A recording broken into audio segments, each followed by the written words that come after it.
कहानी की शुरुआत में हमें एक लड़का दिखाया जाता है जो कि वर्ल्ड फेमस डॉक्टर है। लेकिन हमारे हीरो की एक दुख से भरी कहानी है। उसकी एक छोटी बहन थी।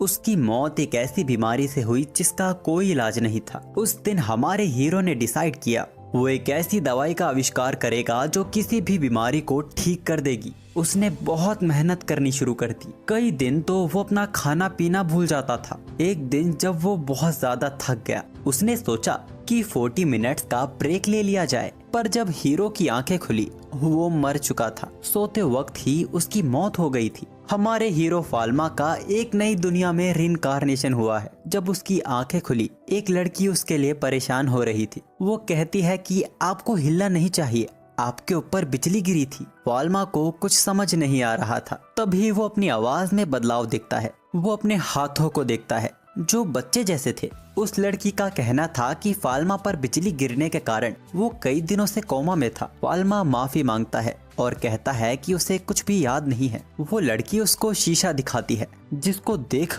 वो एकदम हैरान हो गया था।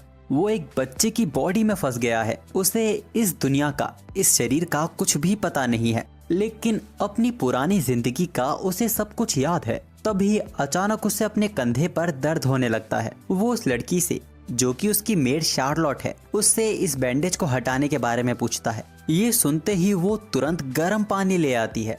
जब फाल्मा उस बैंडेज को हटा रहा था तब उसे एक मार्क दिखाई देता है। उस मार्क को देखकर शार्लोट घबरा जाती है और खुशी के आंसू रोना शुरू कर देती है। फाल्मा कहता है कि ये उसके ऊपर बिजली गिरने की वजह से हुआ होगा।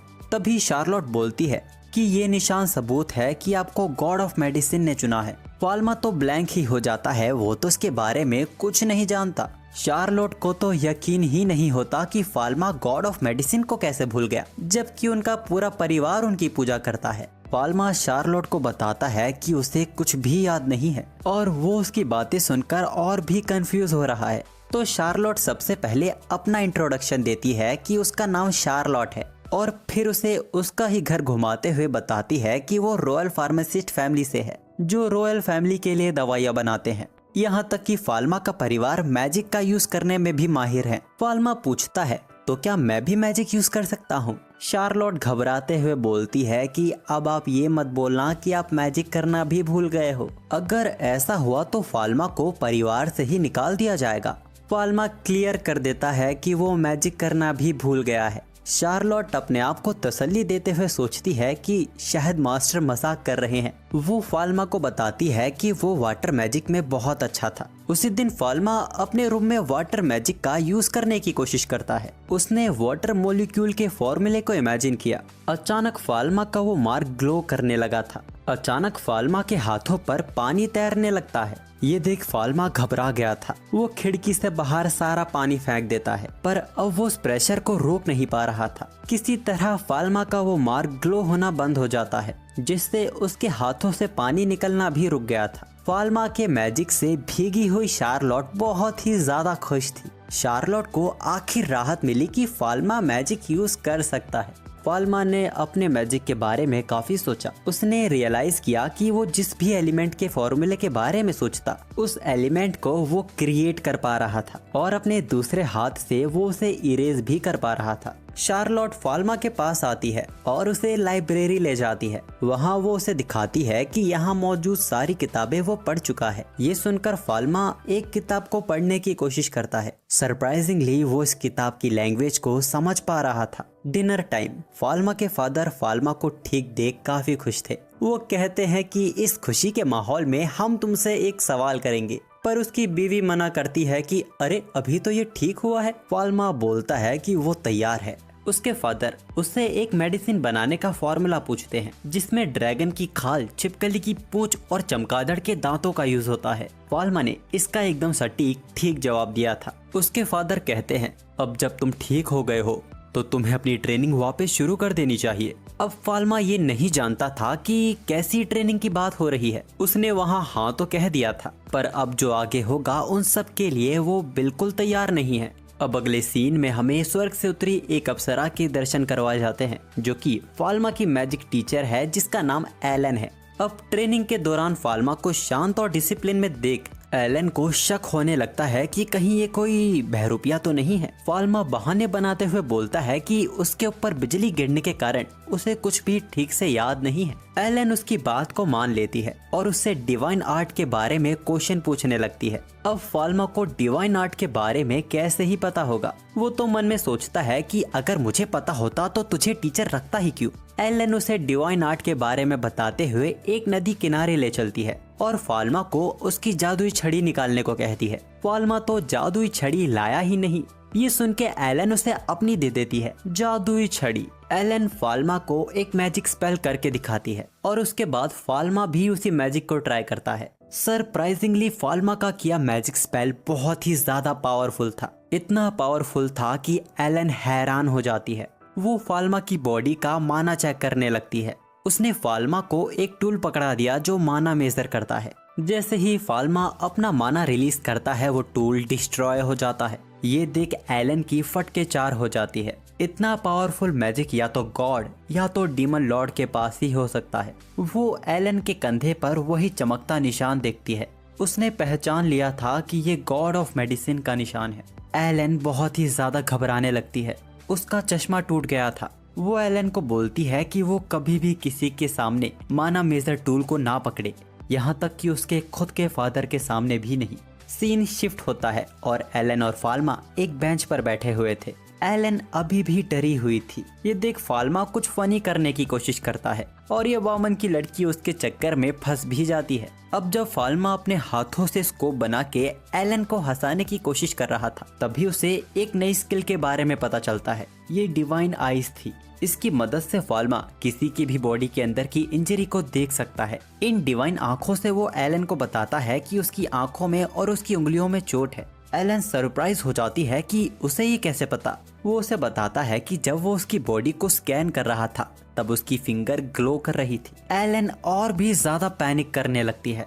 उसे तो शक होने लगा था कि एलन इंसान ही नहीं है। तभी उसकी नजर एलन की परछाई पे पड़ती है जो कि थी ही नहीं। ये देखने के बाद एलन बिन कुछ सोचे वहां से भाग जाती है। अगले दिन क्लास लेने एलन आई ही नहीं। फाल्मा के फादर उसे बताते हैं कि एलन की तबीयत बहुत ज्यादा खराब हो गई है, जिस वजह से आज वो उसकी क्लास नहीं ले पाएगी। उसके फादर ने उसे एक दवाई दी जिसको उसे एलन तक पहुंचाना था। रूम से बाहर निकलते ही फाल्मा उस दवाई को स्कैन करने लगता है। उसे पता चला कि ये दवाई इतनी भी असरदार नहीं है। उसने उस पर कोई जादू किया जिससे अब ये बेहतर असर करेगी। हम एलन को देखते हैं जिसने आर्मर पहना हुआ था।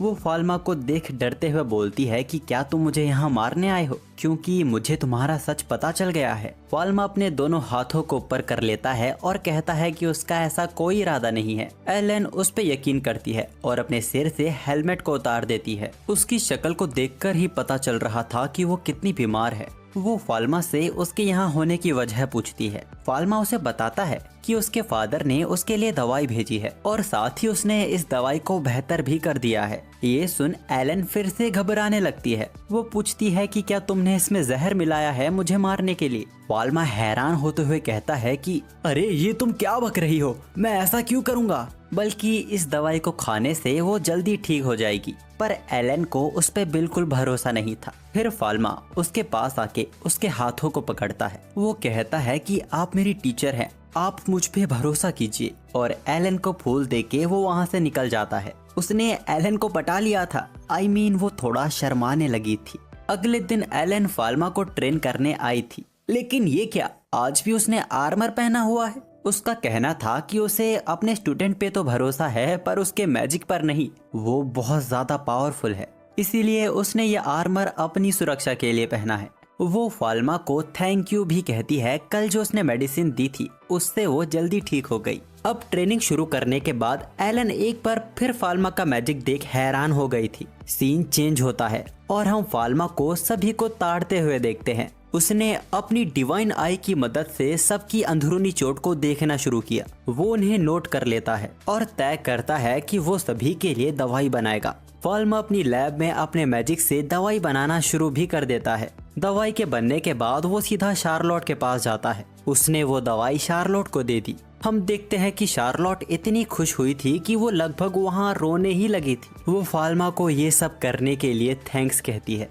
जिसके बाद ये लोग सभी में वो दवाइयाँ बांट देते हैं। फाल्मा से मिली दवाइयाँ देखकर ये लोग भी बहुत खुश हुए थे। एक रॉयल फैमिली फार्मासिस्ट के द्वारा मेडिसिन ट्रीटमेंट मिलना ये कोई आम बात नहीं है। असल में ये लोग बहुत ही किस्मत वाले हैं। यहाँ पे शार्लोट इस बात का भी जिक्र करती है कि कैसे दुनिया में लाखों लोग सही इलाज ना मिलने के कारण मारे जाते हैं। ये बात फाल्मा के दिल पर आके लगी थी। अगले दिन डिनर के टाइम जब फाल्मा अपने माता पिता को देख रहा था, तभी वो नोटिस करता है कि यहाँ उसकी बहन नहीं है। उससे पता चलता है कि उसकी बहन को चिकन पॉक्स हो गया है और ये बीमारी मरीज से दूसरों में फैलती है, इसीलिए उसे अपने रूम में क्वारंटीन करके रखा गया है। अब यहाँ फाल्मा सोचता है कि ये बीमारी उसकी दुनिया में भी थी, लेकिन यहाँ ये बहुत खतरनाक बीमारी है। लेकिन फाल्मा को इसका इलाज पता था।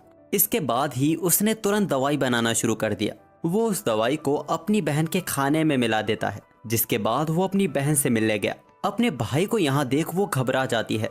वो बोलती है कि फादर ने सबको मेरे पास आने से मना किया है। फाल्मा उसे चुप रहने को कहता है और बताता है कि वो उसके लिए दवाई लेकर आया है। उसकी बहन ब्लांच वो बहुत हैरान हुई, क्योंकि इस दुनिया में अब तक इस बीमारी की कोई दवा नहीं बन पाई है। फाल्मा घबराने लगता है और झूठ बोलता है कि इस दवाई के बारे में उनके फादर की किताब में ही लिखा हुआ था, शायद वो भूल गए होंगे। है वो अपनी बहन को इस बात को सीक्रेट रखने को कहता है, जिसके बाद वो ब्लांच को खाना खिलाता है। वो उसके पास ही रुका रहा और उसका पूरा ख्याल रखा। ब्लांच कहती है आज फाल्मा बहुत अलग बर्ताव कर रहा है। इससे पहले वो कभी भी उसके साथ नहीं खेला करता था। उसे अपना ये वाला भाई बहुत ज्यादा पसंद है। फाल्मा को अपनी छोटी बहन याद आ गई थी। कुछ दिनों बाद ब्लांच एकदम ठीक हो जाती है। फाल्मा इसके बाद एक मिनी माइक्रोस्कोप बना लेता है, क्योंकि वो हर बार अपनी डिवाइन आई का यूज यूं खुले में नहीं कर सकता। उसी वक्त उसके रूम में कोई आ गया था। वो उसे बताने आया था कि उसके फादर उसे बुला रहे हैं। फाल्मा अपने फादर से मिलने गया, लेकिन यहाँ सिर्फ उसके फादर ही नहीं कई और लोग भी मौजूद थे। फाल्मा के फादर उसे अपना सामान पैक करने को कहते हैं। उन्हें रॉयल कैपिटल के लिए तुरंत रवाना होना होगा। अगले सीन में हमें रॉयल पैलेस दिखाया जाता है। हमें पता चलता है कि प्रिंसेस की तबीयत बहुत ज्यादा खराब है। वो मरने की कगार तक पहुंच चुकी हैं। उनके इलाज के लिए वर्ल्ड के बेस्ट डॉक्टर और फार्मासिस्ट को बुलाया गया है। सभी डॉक्टरों ने फार्मासिस्ट ने अपनी तरफ से पूरी कोशिश की, पर कोई भी बीमारी को पकड़ ही नहीं पाया। वहाँ सभी ने हार मान ली थी। यहाँ तक कि फाल्मा के फादर ने तक ये कह दिया इनका इलाज नहीं हो पाएगा। वहाँ खड़ा फाल्मा सोचता है ऐसी कौन सी बीमारी है जिसका इलाज नहीं है। फाल्मा अपनी डिवाइन आई का यूज करता है। उसे पता चला कि क्वीन को ट्यूबरकुलोसिस हो गया है। इस बीमारी में कोई दवा काम नहीं करती, सिर्फ पेशेंट को वैक्सीन देकर ही बचाया जा सकता है। पर यहाँ की टेक्नोलॉजी इतनी एडवांस नहीं हुई है। यहाँ वाकई क्वीन को बचाना बहुत ही मुश्किल हो गया था। तभी क्वीन के छोटे बच्चे उसके पास आकर रोने लगते हैं। वो नहीं चाहते कि उनकी माँ उनसे दूर चली जाए। अब बच्चों को यूं रोता हुआ देख फाल्मा क्वीन के पास जाता है। वो क्वीन से रिक्वेस्ट करता है कि वो उसे उनका इलाज करने का मौका दे। उसने वहाँ साफ साफ कह दिया था कि वो इस बीमारी का इलाज जानता है। सभी डॉक्टर वहाँ हैरान हो गए थे। कुछ लोग वहाँ बोलते हैं कि ए बच्चे, क्वीन को परेशान मत करो। उसके फादर भी फाल्मा से कहते हैं फाल्मा ऐसा कुछ मत करो जिससे क्वीन को परेशानी हो। लेकिन तभी क्वीन कहती है ठीक है, मैं तुम्हें अपना इलाज करने की इजाजत देती हूँ। अब सिर्फ तुम ही मेरी आखिरी उम्मीद हो। अब फाल्मा वापस अपने घर आकर अपनी लैब के दरवाजे को बर्फ से जमा देता है, ताकि कोई भी इस कमरे में ना घुस सके। यहाँ की दुनिया अभी तक बैक्टीरिया और वायरस से अनजान है। वो एक ऐसी दवाई बना रहा था जो वायरस को रोक सके। तभी उसके रूम के बाहर उसके फादर उसको आवाज देते हैं। वो कहते हैं फाल्मा, तुम्हें पता है ना तुम क्या कर रहे हो? अगर तुमने कुछ भी उल्टा सीधा किया तो तुम्हारे साथ क्या होगा? लेकिन फाल्मा का पूरा ध्यान अपनी दवाई बनाने में था। गुस्से में आकर उसके फादर लैब के दरवाजे को ही ब्लास्ट कर देते हैं और कहते हैं कि तुम ऐसा मत करो। लेकिन फाल्मा उनकी बात अनसुनी कर देता है और दवाई बनाना जारी रखता है। उसके फादर गुस्से में आकर आइस मैजिक का यूज करते हैं। फाल्मा ने अपने मैजिक से उनके मैजिक को कैंसिल कर दिया, जिस कारण दोनों के बीच एक वॉल क्रिएट हो जाती है। उसके फादर एकदम हैरान हो गए थे कि फाल्मा ने ये बिना मंत्र बिना स्टाफ के किया था। अब उनके लिए सवाल बदल गया था। वो फाल्मा से पूछते हैं कि वो कौन है। फाल्मा कुछ बोल नहीं पाता। तभी उसके फादर की नजर फाल्मा के नोट्स पर जाती है। उसमें फाल्मा ने कई सारी दवाइयों का फॉर्मूला लिखा हुआ था जो इस दुनिया में एक्सिस्ट भी नहीं करती। फाल्मा अपने फादर से बोलता है कि उसने ये सब अपने सपनों में देखा था जब उसके ऊपर बिजली गिरी थी। अब फाल्मा के फादर को सब समझ आ रहा था। उन्होंने फाल्मा का वो चमकता निशान भी देख लिया था। उन्हें यकीन नहीं होता कि गॉड ऑफ मेडिसिन ने उनके बेटे को चुना है। फाल्मा अपने फादर से दवाई बनाने की परमिशन मांगता है और वो ये भी कहता है कि अगर वो दवाई बनाने में कामयाब हो गया तो उसके फादर को रॉयल कैपिटल में और भी महत्व दिया जाएगा। फाल्मा के फादर ने साफ इनकार कर दिया। वो कहते हैं कि दवाई अगर वो बना रहा है तो क्रेडिट भी उसे ही मिलना चाहिए। वो कहते हैं कि क्वीन ने अपनी जान तुम्हारी काबिलियत पर टिकाई हुई है, तुम्हें भी अपना सब कुछ अपनी दवाई पर टिका देना चाहिए। आखिर एक सच्चे फार्मासिस्ट का काम यही तो होता है। फाल्मा उस दीवार को पिघला देता है। उसके फादर एकदम हैरान हो गए थे। फाल्मा पानी से बर्फ तो बना सकता है लेकिन उसे पिघला नहीं सकता। वो एक बार फिर पूछते हैं कि क्या वो सच में फाल्मा है। फाल्मा कहता है कि वो अपने आप को फाल्मा ही मानता है। अगले दिन फाल्मा दवाई लेकर रॉयल पैलेस जाता है। उसने अपना मुंह ढका हुआ था। ये बात वहाँ मौजूद डॉक्टर और फार्मासिस्ट को अच्छी नहीं लगती। यहाँ फाल्मा के फादर को ना पाकर कोर्ट फार्मासिस्ट फाल्मा से पूछते हैं, क्या तुम्हारे फादर भाग गए हैं? फाल्मा हंसकर जवाब देता है कि ऐसा कुछ भी नहीं है। तभी क्वीन फाल्मा को अपने पास बुलाती है। तब तक वहाँ फाल्मा के फादर भी आ चुके थे। कोर्ट फार्मासिस्ट फाल्मा के फादर से पूछते हैं, क्या तुम अपने बेटे को रोकोगे नहीं?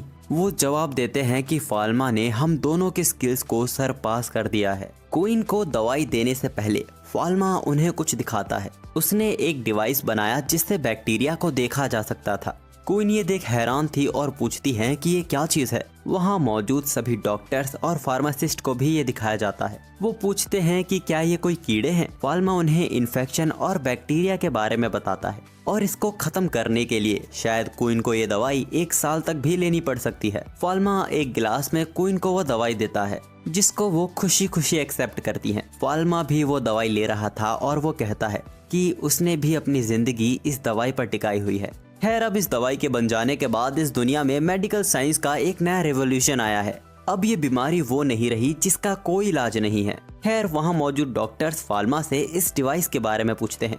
फाल्मा कहता है कि ये कोई मैजिक नहीं, एक डिवाइस है और इसका डिजाइन वो सबको दे देगा। खैर, क्वीन के दवाई लेने के बाद उनको बहुत बेहतर महसूस हो रहा था और ये देख सभी लोग फाल्मा की तारीफ करते हैं। अब इसके कुछ देर बाद फाल्मा वापस अपने फादर के साथ घर लौट रहा था। फाल्मा के फादर ब्रूनो वो याद करते हैं वो दिन जैसे फाल्मा आज घबराया हुआ बैठा हुआ है, वो पहले भी ऐसा था। असल फाल्मा एक नाजुक बच्चा था और ब्रूनो काफी सख्त फादर थे। असल फाल्मा जब भी कुछ करने की कोशिश करता था और वो नहीं हो पाता था तो वो रोने लग जाता था। ब्रूनो का मानना था कि एक सच्चे फार्मासिस्ट को स्किल की नहीं, एक अच्छे दिल की जरूरत होती है जो अपने मरीज को समझ सके। लेकिन वो कभी अपने बेटे को नहीं समझ सके। उन्हें तो ये भी नहीं पता चला कि आखिर उनका बेटा किस दौर से गुजर रहा होगा। लेकिन वो इतना तो जान चुके हैं, जो आज उनके सामने बैठा है वो फाल्मा नहीं है। अब यहाँ से कहानी कुछ महीनों आगे जाती है। फाल्मा जो कि क्वीन को चेक करने के लिए रॉयल पैलेस आया हुआ था। क्वीन को देख लग रहा था कि वो धीरे धीरे ठीक हो रही हैं। क्वीन फाल्मा को बताती हैं कि उन्होंने तो जीने की उम्मीद ही छोड़ दी थी। उन्हें तो यकीन हो गया था कि वो मरने वाली है, लेकिन अपने बच्चों के खातिर उन्हें जीने की हिम्मत मिली। ये सब सुन के फाल्मा को बहुत ही अच्छा लग रहा था। वो वहाँ से जाते हुए महारानी को अपना ख्याल रखने को कहता है। अगले दिन फाल्मा और उसके फादर अच्छे अच्छे कपड़े पहनकर वापस रॉयल पैलेस पहुँच गए थे। आज उन्हें क्वीन की तरफ से सम्मानित किया जाने वाला था।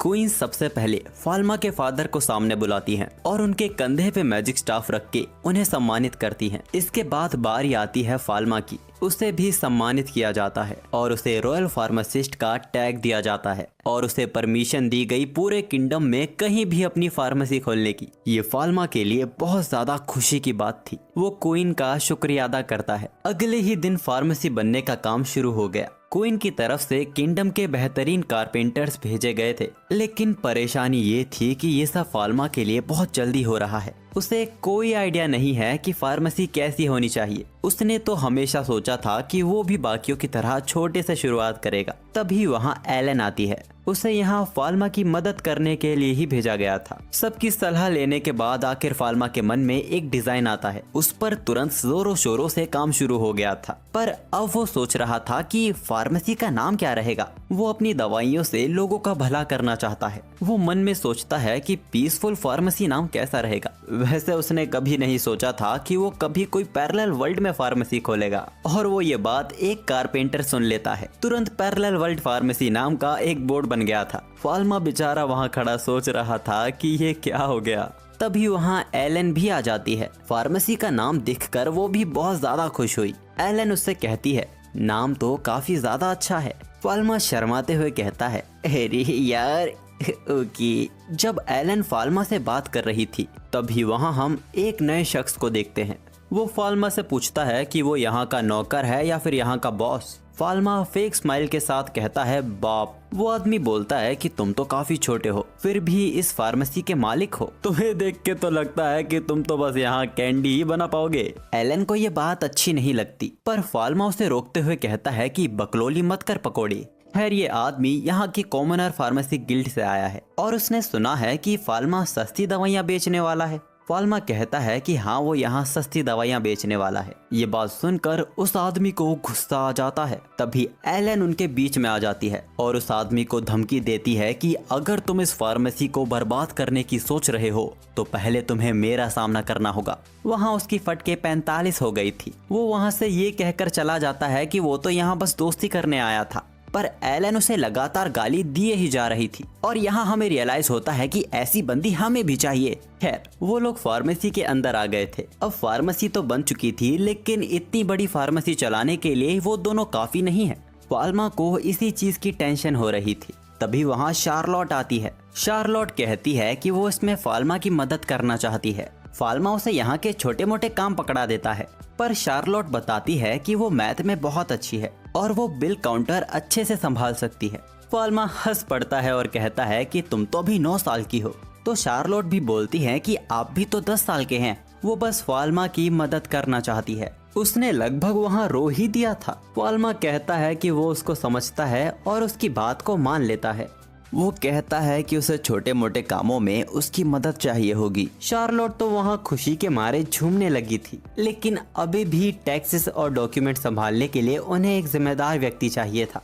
इसके बाद हम देखते हैं कि फाल्मा वापस फूलों का गुलदस्ता लेके घर जा रहा है। आज यहाँ का माहौल काफी उदासी भरा है। फाल्मा को पता चलता है कि उनके परिवार का फाइनेंस संभालने वाला सेड्रिक, जिसने काफी साल उनके परिवार को दिए हैं, आज वो रिटायर हो रहा है। ये बात सभी को आज अचानक से पता चली। सेड्रिक कहता है कि फाल्मा के फादर ने उन्हें सभी कामों से आजाद कर दिया है। शायद वो चाहते हैं कि अब वो कंट्री के लिए भी कुछ करे। फाल्मा ये बात सुनकर कुछ सोचता है और कहता है, क्या आप मेरे लिए काम करोगे? सेड्रिक हाँ तो कह देता है, पर उसे कुछ समझा नहीं था। फाल्मा सीधा अपने फादर से बात करता है सेड्रिक को हायर करने के लिए। फाल्मा के फादर कहते हैं कि उन्होंने सेड्रिक को फ्री कर दिया है, तो वो जो चाहे वो कर सकता है। तभी ब्रूनो वहाँ एक बड़ा सा बक्सा और मंगवाता है। वो पूरा बक्सा सोने के सिक्कों से भरा हुआ था। ब्रूनो फाल्मा को ये सब तोहफे के तौर पर देता है ताकि वो अपनी फार्मेसी चला सके। इसी बहाने ब्रूनो एक अच्छे फादर होने का फर्ज निभा रहे हैं। इसके बाद वो सेड्रिक की तारीफ भी करते हैं कि वो कितना ईमानदार और फाइनेंस संभालने में कितना माहिर है। तो फाल्मा के मन में सवाल आता है, फिर उन्होंने उसे निकाला क्यों? वो कोई जवाब नहीं देते। उनकी चुप्पी का मतलब फाल्मा समझ गया था कि ये सब उन्होंने उसके लिए ही किया है। अब कुछ वक्त बाद फार्मेसी की ओपनिंग हो जाती है, पर उनकी फार्मेसी के पहले ही दिन कोई कस्टमर नहीं आया। वो लोग इसको लेके बहुत ही उदास थे। फार्मेसी को खुले 1 महीना हो गया, लेकिन कोई पेशेंट नहीं आया। आखिर एक दिन उनकी फार्मेसी में एक कस्टमर आया। वो एक बूढ़े अंकल थे और वो यहाँ एक टॉफी खरीदने आए थे। वो सब इन सब चीजों से परेशान हो चुके थे।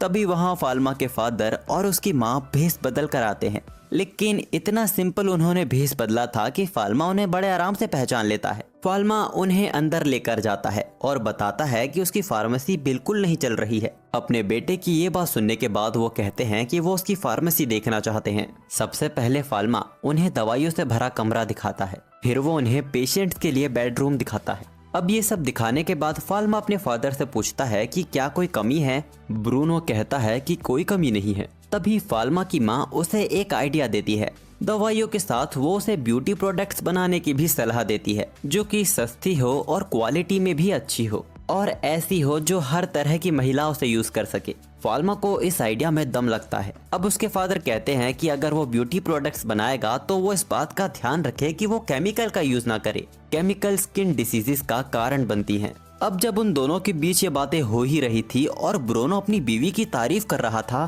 तभी अचानक एक आदमी उसकी फार्मेसी में भगा चला आता है। उसे जल्द से जल्द यहाँ के फार्मासिस्ट को अपने साथ ले जाना था। वो बताता है कि एक लड़की की हालत बहुत खराब हो गई है। फाल्मा तुरंत उसके साथ जाता है। वो वहाँ देखता है कि एक बग्घी के पास बहुत भीड़ इकट्ठा हो गई है। फाल्मा को देख ये लोग हैरान हो जाते हैं कि ये तो बच्चा उठा लाया है, लेकिन फाल्मा इन पे ध्यान न देकर बग्घी के अंदर घुस जाता है। उस बग्घी के अंदर जो लेडी थी उसकी हालत वाकई बहुत खराब थी। वो अपनी आंखें हल्की हल्की सी ही खोल पा रही थी।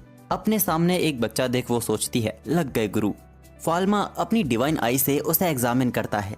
उसे बॉडी में कोई बीमारी नहीं दिख रही थी, लेकिन तभी वो कुछ नसों के पास अजीब से निशान देखता है। ये खुद को दिए चोट जैसे नहीं थे। जिस तरह ये कट लगाए गए हैं ये किसी प्रोफेशनल का काम है। ज्यादा ब्लड लॉस होने की वजह से ये लड़की अपने होश आवाज में भी नहीं है। फाल्मा उसे अपनी फार्मेसी ले आता है और उस लड़की का इलाज करने लगता है। जब उसकी हालत थोड़ी ठीक हो जाती है तो वो लोग उससे सवाल करते हैं कि उसने अपने हाथों पे कट क्यों लगाए थे। असल में ये कट इसी लड़की ने ही लगाए थे। नसों पर हल्के कट लगाकर ये जानबूझ के अपना ब्लड लॉस कर रही थी, क्योंकि ऐसा करने से स्किन सफेद हो जाती है। लेकिन यहाँ मैं आपको बता दूं कि गोरे लोगों की और सफेद हो जाती है।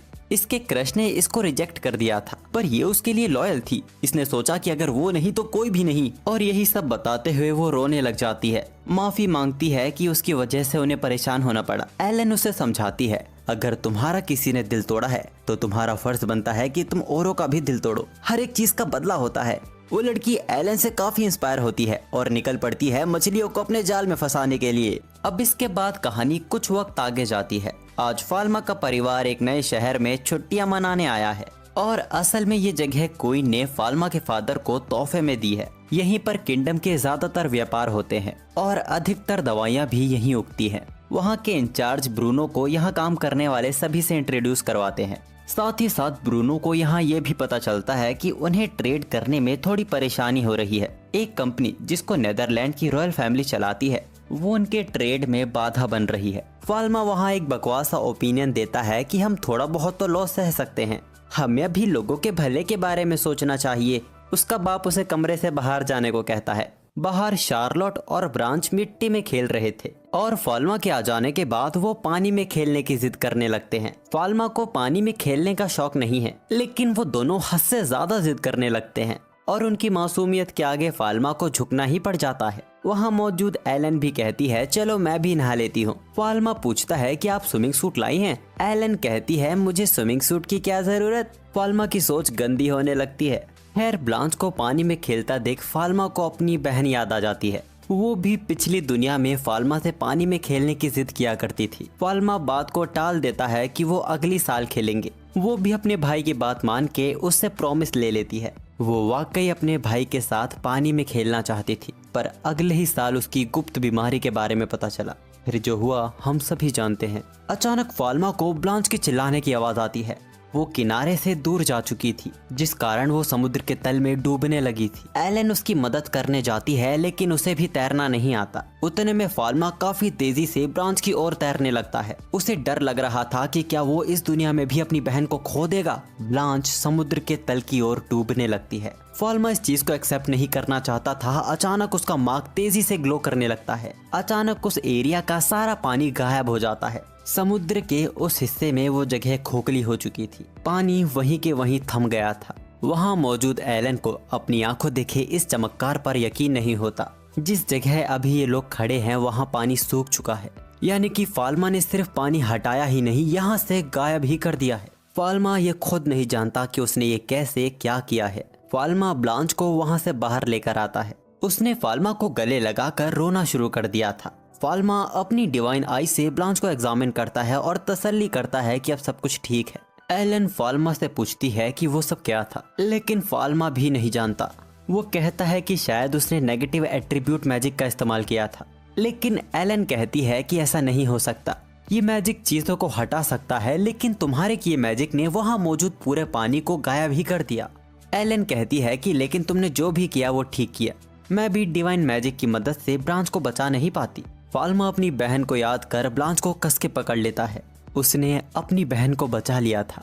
अब जब फाल्मा रात में अपने कमरे में बैठा हुआ था, आज जो भी हुआ वो उसके बारे में ही सोच रहा था।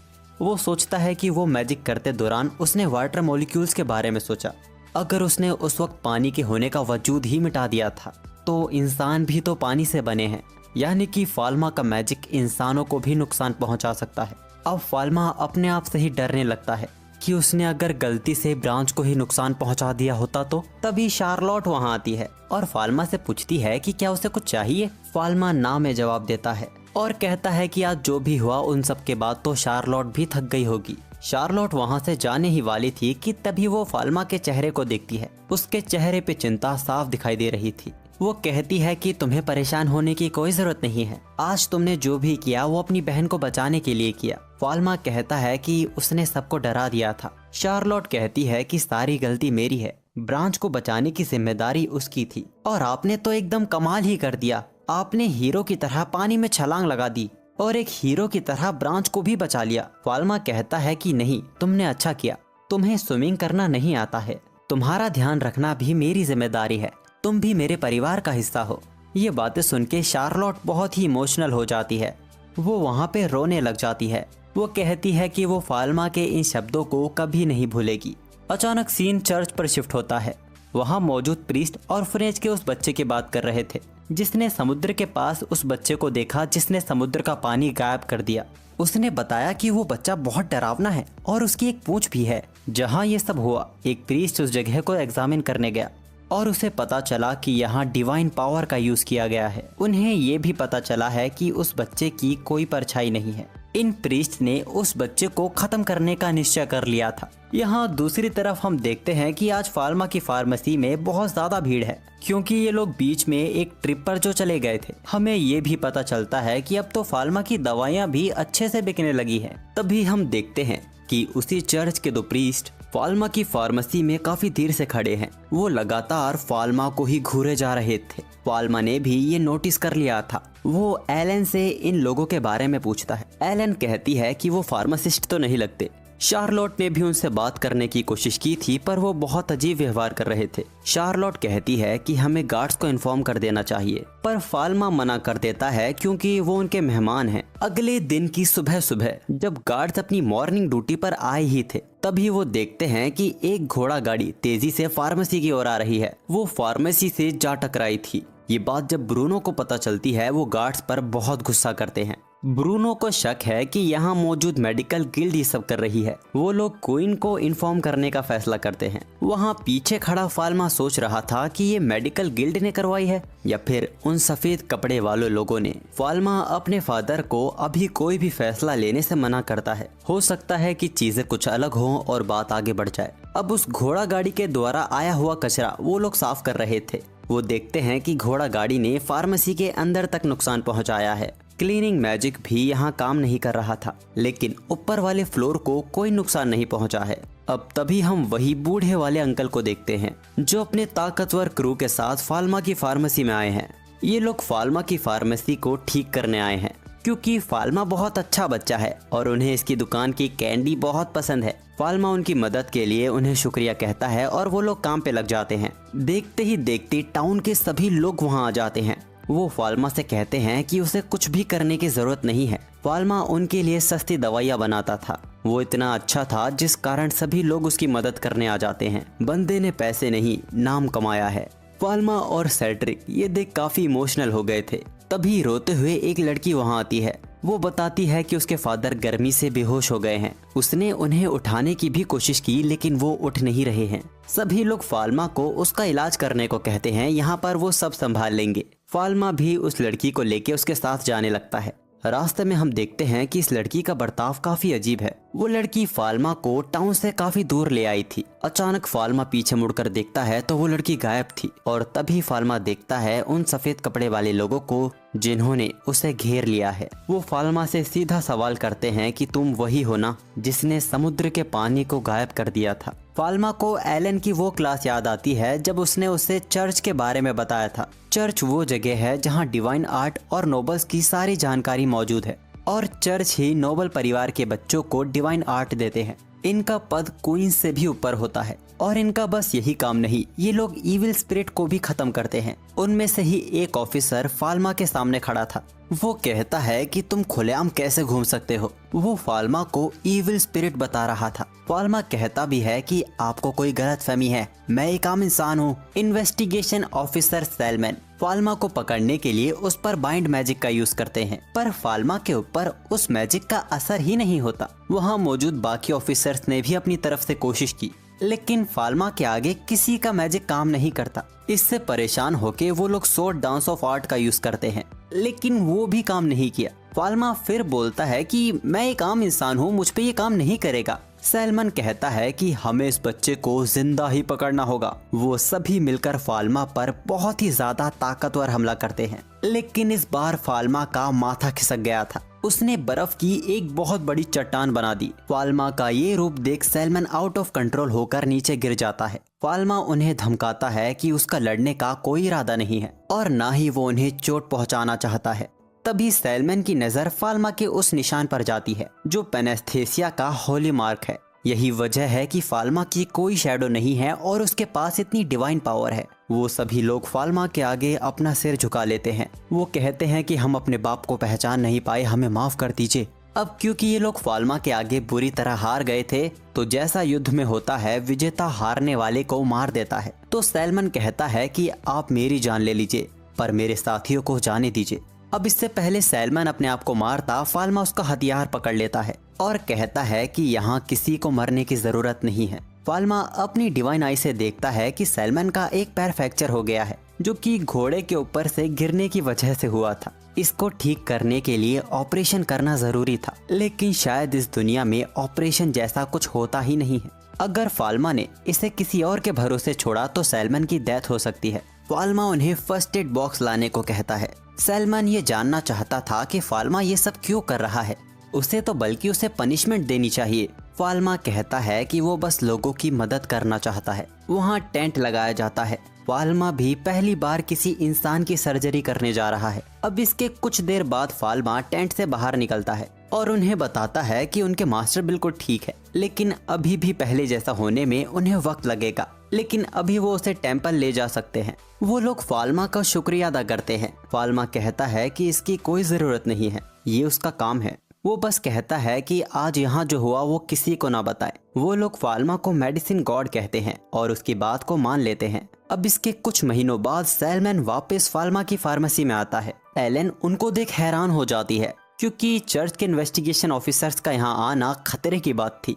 लेकिन सैलमन यहाँ फाल्मा का शुक्रिया करने आया था, साथ में स्वादिष्ट मिठाइयाँ भी लाया था। हमें पता चलता है कि सैलमन का प्रमोशन हो गया है और अब वो चर्च का बिशप बन गया है। सैलमन कहता है कि वो फाल्मा की पूरी तरह मदद करेगा। जो भी फाल्मा के राज को खोलने की कोशिश करेगा वो उसे अकेला ही संभाल लेगा, और उस दिन के लिए माफी के तौर पर वो फाल्मा के लिए एक नया गिफ्ट भी लेकर आया है। ये थी मेडिसिन गॉड की छड़ी, जो कि चर्च में संभाल कर रखी हुई थी। ये फाल्मा के डिवाइन पावर को और भी ताकतवर कर देगा। साथ ही ये लड़ाई, हीलिंग और किसी चीज को ढूंढने में भी कारगर है। इसको देखने के बाद एलन का मुंह तो खुला का खुला ही रह गया था। इस छड़ी की एक और खास बात थी कि ये अपने मालिक के हिसाब से अपने साइज को मैनिपुलेट भी कर सकती है। लेकिन फाल्मा इस छड़ी को लेने से हिचकिचा रहा था। उसे डर था कि अगर ये खो गई या टूट गई तो क्या होगा। सैलमन बस उसे उस छड़ी को हाथ में लेने को कहता है। जैसे ही फाल्मा ने उसे हाथ में लिया वो चमकने लगी। सैलमन हंसते हुए कहता है कि छड़ी ने आपको मालिक के तौर पे चुन लिया है। एलन इस छड़ी के नशे में पूरी तरह डूब गई थी। वो फाल्मा से उसे छूने के लिए मांगती है, लेकिन जैसे ही छड़ी उसने एलन को दी वो छड़ी उसके हाथों से आर पार हो जाती है। सैलमन बताता है कि बस एक गॉड ही इस छड़ी को यूज कर सकता है। ये सुन एलन फाल्मा को चिढ़ाने लगती है। फाल्मा कहता है कि वो कोई गॉड वॉड नहीं है। सैलमन बताता है कि अगर फाल्मा एक ह्यूमन से भी ज्यादा डिवाइन पावर इसमें यूज करे तो वो इस छड़ी की मदद से उड़ भी सकता है। एलन अपनी आंखों देखी पर यकीन नहीं कर पा रही थी। अब यहाँ से जाते दौरान सैलमन फाल्मा को निश्चिंत रहने को कहता है। जब तक वो चर्च का हेड है वो फाल्मा पर कोई मुसीबत आने नहीं देगा और वो इसका भी पता लगा के रहेगा कि कौन फार्मेसी के अंदर घोड़ा गाड़ी लेकर आया था। और हाँ, वो फाल्मा को एक लॉकेट भी देता है।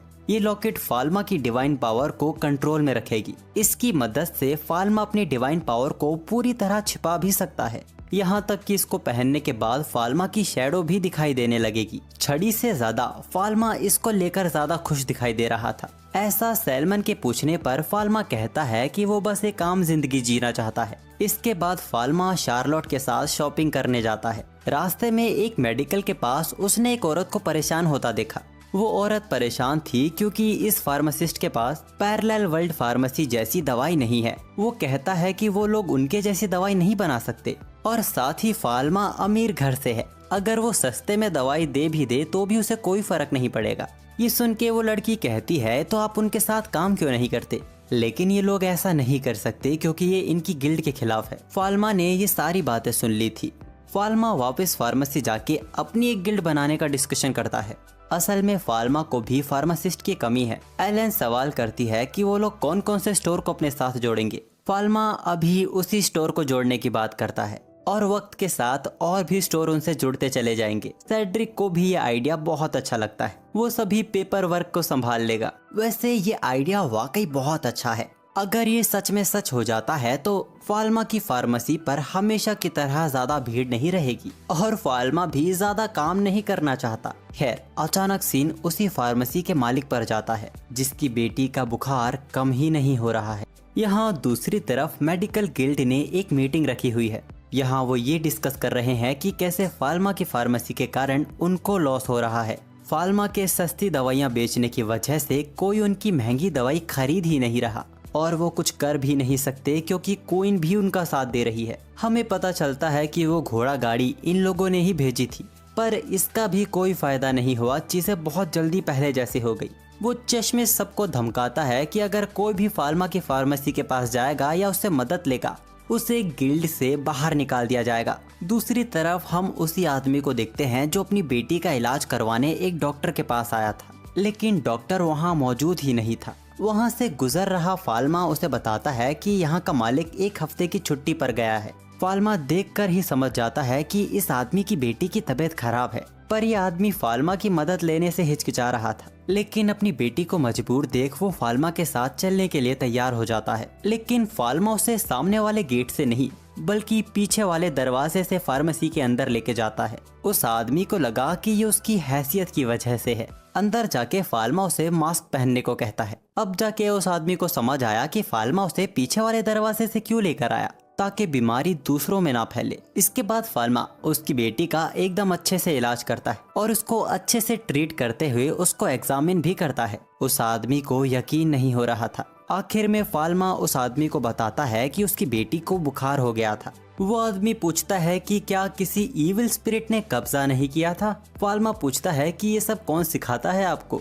अब दवाइयों के सभी इंस्ट्रक्शन देने के बाद फाल्मा उन्हें फ्री कर देता है। वो आदमी नोटिस करता है कि इतने वक्त में ही उसकी बेटी का टेम्परेचर कम हो गया है। फाल्मा ने उन्हें 5 दिन की दवाई दी और वो कहता है कि अगर इसके बाद भी उसे उसकी जरूरत हो तो वो गार्ड से बात कर सकता है। वो आदमी फाल्मा से उसकी फीस पूछता है।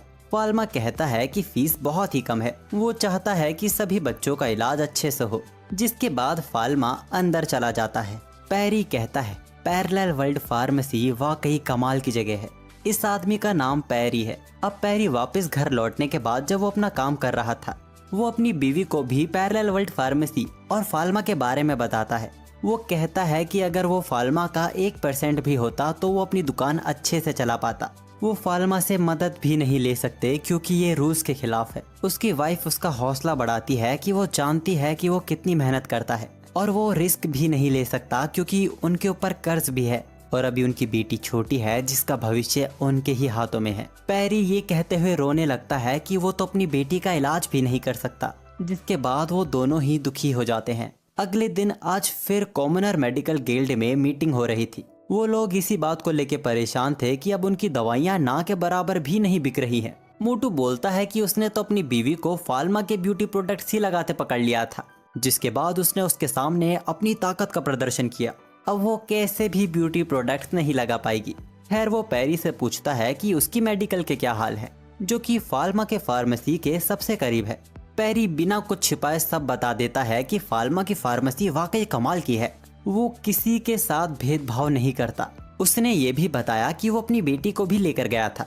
मोटू गुस्सा हो जाता है और बोलता है कि ये बस साजिश है, उन्हें दबाने की कोशिश की जा रही है। वो बोलता है कि कॉमनर्स को नोबल्स से कोई फर्क नहीं पड़ता, वो बस उनका फायदा उठाना चाहते हैं। वो नोबल्स पे भरोसा नहीं कर सकते, ना ही उन पे डिपेंड हो सकते। वो कभी भी भलाई का काम छोड़ के वापस रॉयल फैमिली के लिए ही काम कर सकते हैं। इसीलिए वो पूरा कंट्रोल फाल्मा के हाथों में नहीं दे सकते, वरना आम लोगों को बहुत ही ज्यादा नुकसान होगा। पैरी चिल्लाकर कहता है कि हमें उनके साथ काम करने की जरूरत है। मोटू, जिसका नाम बेरोन है, वो बोलता है कि ये क्या तरीका है अपने मास्टर से बात करने का। पैरी कहता है कि उनके काम करने का तरीका एडवांस और लॉजिकल है। हम जो अपने पूर्वजों द्वारा जड़ी बूटियों का इस्तेमाल करते आ रहे हैं, हम लोग तो खुद भी नहीं जानते कि ये हमारे पेशेंट्स को ठीक करेगी भी या नहीं। हमारी फार्मेसी तुक्के पे चल रही है। बेरोन उसे गिल्ड से निकल जाने को कहता है। पैरी का सब कुछ बर्बाद हो गया था, उसकी शॉप को पूरी तरह तोड़ दिया गया था। फाल्मा की नजर उस पर पड़ती है, वो उसका ख्याल पूछने आता है। पैरी बताता है कि उसने अपनी गिल्ड को पैरेलल वर्ल्ड ऑफ फार्मेसी के साथ अपना एक्सपीरियंस शेयर किया, जिस कारण हालात अब ऐसे हो गए हैं। उनका लाइसेंस भी अब उनसे छीन चुका है। फाल्मा माफी मांगता है कि ये सब उसकी वजह से हुआ है। पैरी कहता है कि उसमें उसका कोई दोष नहीं है और वो हार भी नहीं मान सकता। वो कहता है कि वो देश छोड़ के एक नई शुरुआत करेगा। ये सब सुन के फाल्मा उसे बताता है कि वो एक नई गिल्ड शुरू करने की सोच रहा है। अगर वो चाहे तो वो उसे ज्वाइन कर सकता है। ये सुन के पैरी तो रोने ही लगा था। अगले दिन एक नई शुरुआत के साथ पैरेलल वर्ल्ड ऑफ फार्मेसी की एक नई ब्रांच बनके पैरी अपनी शॉप खोलने जा रहा था, पर वो घबरा रहा था। उसे डर था कि क्या उसकी फार्मेसी चलेगी। वो फाल्मा नहीं है, उसकी बेटी उसका हौसला बढ़ाती है। वो दरवाजा खोलता है और देखता है कि 50 से ज्यादा लोग उसकी फार्मेसी के बाहर खड़े हैं। पैरी एक बार फिर खुशी के आंसू रोने लगा था। वो सभी का खुले दिल से स्वागत करता है। अचानक सीन चेंज होता है। हमें एक शख्स दिखाया जाता है जिसको मैजिक सर्कल में कैद किया हुआ था। जिसने उसे पकड़ा हुआ है वो कहता है कि तुमने कई सारे इलाज के तरीके ढूंढे, लोगों ने तुम्हें जीनियस मानना शुरू कर दिया था, तो फिर तुमने ऐसा क्यों किया। वो बड़ी बेशर्मी से कहता है कि एक दिन सभी को मरना ही है। वहाँ मौजूद ब्रूनो उससे गुस्से में पूछता है, तो क्या इसीलिए तुमने सारे एक्सपेरिमेंट जिंदा इंसानों पर किए थे। वो आदमी ब्रूनो का नाम लेते हुए कहता है कि इन सब से कोई फर्क नहीं पड़ता ब्रूनो, इस दुनिया में सिर्फ झूठ ही भरा हुआ है। अचानक ब्रूनो की नींद खुलती है। हम देखते हैं कि ब्रूनो बहुत ही घबराया हुआ है। अब अगले दिन डिनर के टाइम जब पूरा परिवार एक साथ बैठा हुआ था, उसी वक्त ब्रूनो पेल की भेजी चिट्ठी पढ़ने लगते हैं। पेल ब्रांच और फाल्मा का बड़ा भाई है, जो दुनिया की सबसे ग्रेटेस्ट मेडिकल फार्मेसी यूनिवर्सिटी में पढ़ाई कर रहा है। अब इस लेटर को पढ़ने के बाद ब्रूनो फाल्मा को उसके ऑफिस में मिलने को कहते हैं। ब्रूनो बताता है कि कैपिटल के अंदर बहुत जल्द बहुत बड़ा फेस्टिवल होने वाला है, जिसमें दूर दूर से बड़ी बड़ी हस्तियां भी आने वाली हैं। लेकिन ब्रूनो को पता चला है कि एक अनजान बीमारी लोगों में फैल रही है। ये अजीब तरह की महामारी है जो नीदरलैंड के पास फैलना भी शुरू हो गई है। पेल ने लेटर में बताया है कि इस बीमारी के कारण 1000 लोगों ने अपनी जान गंवाई है। अब क्योंकि फेस्टिवल में नीदरलैंड से भी लोग आएंगे, तो यहाँ भी इस महामारी के फैलने का डर है। ये लोग नीदरलैंड के लोगों को आने से रोक भी नहीं सकते। फाल्मा अपने फादर से पूछता है, क्या उनके पास इन्फेक्शन के सैंपल हैं? ब्रूनो बताता है कि उन लोगों को तुरंत ही जला दिया गया था और ये उनके द्वारा बहुत ही सही डिसीजन लिया गया था। ऐसा करने से बीमारी के फैलने की गुंजाइश को कम किया गया है। पेल एक और लेटर अपने बाप को भेजता है। उसने उसमें बताया कि उस बीमारी पर रिसर्च करने की कोशिश की गई, लेकिन जो लोग इस बीमारी पर रिसर्च कर रहे थे वही लोग इससे इन्फेक्ट हो गए, जिस कारण आखिर में उन्हें भी जलाना पड़ा। पेल ने एक रेवोल्यूशनरी डिवाइस का भी जिक्र किया है, जिसकी मदद से उन्होंने बैक्टीरिया का स्केच भेजा है। ये फाल्मा का ही वो माइक्रोस्कोप है। खैर, फाल्मा अपने बाप से उस बैक्टीरिया की एक कॉपी मांगता है। यहाँ दूसरी तरफ मेंशन में पैरेलल वर्ल्ड ऑफ फार्मेसी की ही बातें चल रही थी। क्वीन को बताया जाता है कि कैसे पैरेलल वर्ल्ड ऑफ फार्मेसी के बनने के बाद और उसकी दूसरी ब्रांच खुल जाने से उनके किंगडम की लोगों की हेल्थ में 20% का सुधार आया है और फाल्मा की गिल्ड और उसके ब्यूटी प्रोडक्ट्स भी तरक्की पर चल रहे हैं। जो कि कुल मिला के सीधा उनकी कंट्री को ही सपोर्ट कर रहा है। क्वीन खुश होते हुए बोलती है कि उन्हें इसकी पहले से ही उम्मीद थी। क्वीन फाल्मा को तोहफे के तौर पर नोबल बैरन बनाने का सोचती है। तभी एक लेडी क्वीन को याद दिलाती है कि अभी भी फाल्मा एक बच्चा है। यहाँ दूसरी तरफ एलन फाल्मा से मिलने आई थी, लेकिन उसे फाल्मा काफी परेशान हालत में मिलता है। फाल्मा एलन को इस आने वाली आपदा के बारे में सब कुछ बता देता है और उन्हें इसे रोकने का कोई ना कोई तरीका ढूंढना ही होगा। तभी शार्लोट फाल्मा को पेल की भेजी चिट्ठी के बारे में बताती है। उस चिट्ठी को पढ़ने के बाद फाल्मा बड़ा हैरान होता है कि इस दुनिया में भी ये बीमारी है। एलन फाल्मा से पूछती है कि क्या उसे कुछ पता चला। फाल्मा बताता है कि ये स्केच साफ तो नहीं, लेकिन उसके अंदाजे से ये बीमारी ब्लैक डेथ है। फाल्मा कई सारे फार्मासिस्ट की मदद लेता है ताकि इस बीमारी का सामना कर सके। उसने फेस्टिवल के लिए कई सारे क्वारंटीन भी बनवा दिए हैं।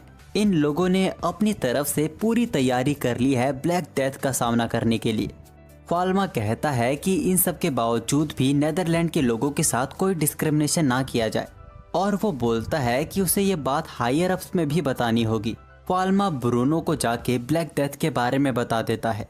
ब्रूनो को भी इसका हल्का अंदाजा था, लेकिन इस बीमारी का अब तक कोई इलाज नहीं है। फाल्मा मन में सोचता है कि धरती पर 210 साल पहले ऐसी ही एक बीमारी के कारण आधा यूरोप खत्म हो गया था। ब्रूनो कैपिटल के लिए निकल रहा था। ये जानकारी वहाँ भी देनी बहुत ही जरूरी है। फाल्मा अपने फादर से कहता है कि घबराने की कोई बात नहीं है, वो लोग कैपिटल को कुछ नहीं होने देंगे। फाल्मा ने इन्फेक्शन का पता लगाने का तरीका और एक दवाई बना ली है जो इस बीमारी का इलाज कर सकेगी, लेकिन इस वक्त बस फाल्मा ही इस दवाई को बना सकता है। पर वो अपनी तरफ से पूरी कोशिश कर रहा है इसकी सप्लाई को बढ़ाने में। फाल्मा ने अपने फादर को इम्प्रेस कर दिया था। वो बोलता है कि भले ही दवाई बन गई हो, लेकिन इसको रोकने के लिए इसके इन्फेक्शन को फैलने से रोकना होगा, और इसके लिए रॉयल कैपिटल के फार्मासिस्ट काफी नहीं है। इसीलिए ब्रूनो सीधा पैलेस क्वीन से मिलने जाता है। वहाँ उसने क्वीन को इस बीमारी के बारे में सब बता दिया था। क्वीन सभी दरवाजों को बंद रखने को कहती है ताकि इन्फेक्शन कम से कम फैले। फाल्मा कहता है कि इसकी कोई ज़रूरत नहीं है, पर हर दरवाजे पर इंस्पेक्शन होना ज़रूरी है। इसके लिए उन्हें कंपाउंडिंग फार्मेसी गिल्ड के सभी फार्मासिस्ट की ज़रूरत पड़ेगी। क्वीन इसका ऑर्डर दे देती है। वो अपने एम्पायर के लोगों को बचाने के लिए कुछ भी करेंगी। हम देखते हैं कि सभी लोग काफ़ी अच्छे से काम कर रहे हैं। फाल्मा ने एक एडवांस माइक्रोस्कोप भी बनाया है। फाल्मा पैरी से ब्लैक डेथ की दवाइयों के बारे में पूछता है। पैरी बताता है कि मटेरियल सभी के पास पहुंच गया है, अब वो लोग आसानी से 1000 से ज़्यादा लोगों का इलाज कर पाएंगे। फाल्मा पैरी को शुक्रिया कहता है और कहता है कि अगर किसी पे पैसे ना हो तो वो लोग फ्री में उसका इलाज करेंगे। पैरी भी कहता है कि वो लोग मिलकर ब्लैक डेथ को रोकेंगे। क्वीन भी परेशान है फेस्टिवल के दिन को लेके। उनके मिनिस्टर उन्हें बताते हैं कि सभी लोग अपना काम बेहतरीन तरीके से कर रहे हैं। उन्होंने प्रीस्ट हेड साइमन को भी इसके बारे में बता दिया है, जो कि अपने तरीके से ब्लैक डेथ की सफाई करेंगे। तो एक मिनिस्टर बोलता है कि ये बीमारी जड़ से खत्म हो रही है। क्वीन सभी बातें सुन के बहुत ही खुश थी, लेकिन वो अभी भी सभी को सावधान रहने को कहती है ताकि नुकसान को कम से कम किया जा सके। क्वीन उन्हें फाल्मा के सभी डिसीजन को फॉलो करने को कहती है, क्योंकि उसका डिसीजन हमेशा सही होता है। यहाँ दूसरी तरफ फाल्मा और एलन भी निकल पड़े हैं ब्लैक डेथ का सामना करने के लिए, मतलब कि नेदरलैंड से आ रही शिप्स का इंस्पेक्शन करने के लिए। यहाँ बहुत सारी शिप्स आई हुई थी और इन शिप्स में कहीं भी वो वायरस हो सकता है। फाल्मा वापस शहर आता है। डॉक्टर से उन शिप्स की इंस्पेक्शन की जो कल आई थी। ये काम काफी सीरियसली किया जा रहा है। लगातार लोगों को क्वारंटाइन और आइसोलेट किया जा रहा है। फाल्मा कहता है कि थोड़ी सी भी लापरवाही बहुत बड़ी प्रलय ला सकती है। अब फाल्मा यहाँ से एक शिप की इंस्पेक्शन करने के लिए जाता है, लेकिन उस शिप के कैप्टन को ये चीज बिल्कुल पसंद नहीं आती।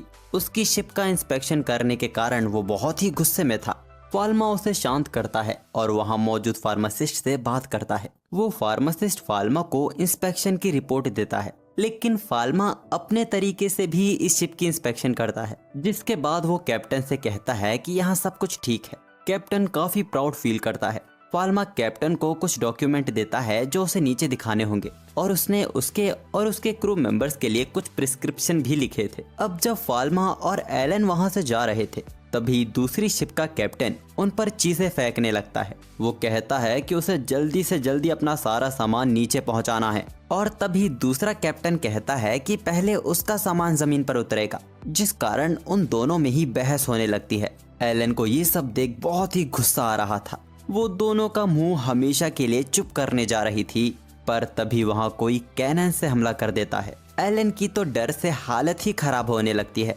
हम देखते हैं कि एम्पायर नेवी यहाँ पहुँच चुकी है और वो कहते हैं कि हमारे यहाँ आके हमारे ही रॉयल फार्मासिस्ट के साथ तुम ऐसा बर्ताव नहीं कर सकते। ये है कैप्टन जीन जो कि फाल्मा की फार्मेसी का रेगुलर कस्टमर है। जीन सभी को धमकी देता है जो भी फाल्मा को नुकसान पहुंचाने की कोशिश करेगा वो वहीं इसी वक्त उसकी शिप डुबा देगा। सबकी फट जाती है। अब तो किसी के मुंह से चू भी नहीं निकल रही थी। फाल्मा कैप्टन का शुक्रिया करता है। वो कहते हैं कि ये तो उसका काम है और वो पूछते हैं कि फाल्मा की फार्मेसी कब खुल रही है। असल में जिन को फाल्मा की शॉप की सी कैंडी बहुत ही ज्यादा पसंद है और इसको लेने से उसके किसी भी क्रू मेंबर को सी सिकनेस की प्रॉब्लम भी नहीं होती। वो तो फाल्मा को उन कैंडीज का बड़े स्टॉक का ऑर्डर देने वाले हैं। फाल्मा को ये सब सुन के बहुत ही ज्यादा अच्छा लगता है। फाल्मा उन्हें बताता है कि फेस्टिवल के बाद सब कुछ नॉर्मल हो जाएगा। अब इसके कुछ देर बाद हम इन लोगों के बीच ब्लैक डेथ को लेके डिस्कशन देखते हैं। एलन कहती है कि उसे तो लगा था ब्लैक डेथ बस एक कहानियां हैं।